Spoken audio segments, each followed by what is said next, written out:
వేములవాడ శ్రీ రాజరాజేశ్వర స్వామివారి విజయయాత్రను పురస్కరించుకుని శృంగేరి పీఠాధిపతికి ప్రభుత్వ విప్ ఎమ్మెల్యే ఆది శ్రీనివాస్ ఆహ్వానం అందించారు. శృంగేరి జగద్గురు శ్రీ శ్రీ శ్రీ భారతీ తీర్థ మహాస్వామి పీఠాధిపతి శ్రీ శ్రీ శ్రీ విజుశేఖర భారతి స్వామివారిని ఈవో రమాదేవి ఆలయ బృందంతో ప్రత్యేకంగా కలిసి ఆహ్వాన పత్రికను అందించారు.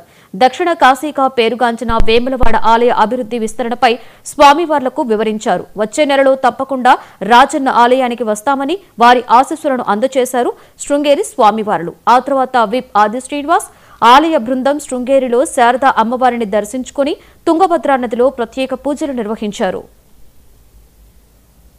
శృంగేరి పీఠాధిపతులు శ్రీ శ్రీ శ్రీ భారతీ తీర్థ స్వామి గారు శ్రీ శ్రీ శ్రీ శ్రీ విధుశేఖర భారతి గారును ఈరోజు దక్షిణ కాశీగా పేరుగాంచిన వేములవాడ శ్రీ రాజస్వామి దేవస్థాన పక్షాన వారికి స్వయంగా కలిసి వారికి ఆహ్వాన పత్రిక అందజేస్తూ వారి ఆశీస్సులు తీసుకోవడం జరిగింది.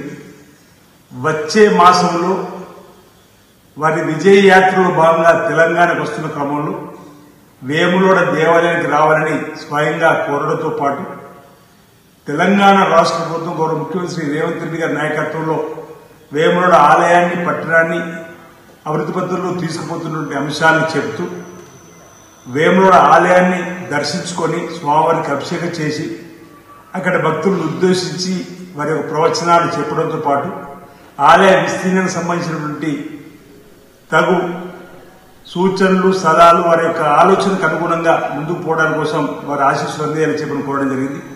ఇప్పటికే మీ సన్నిధిలోకి తెలంగాణ రాష్ట్ర ప్రభుత్వ పక్షాన వేములవాడ రాజన్న ఆలయ పక్షాన 4 మార్లు రావడం జరిగింది.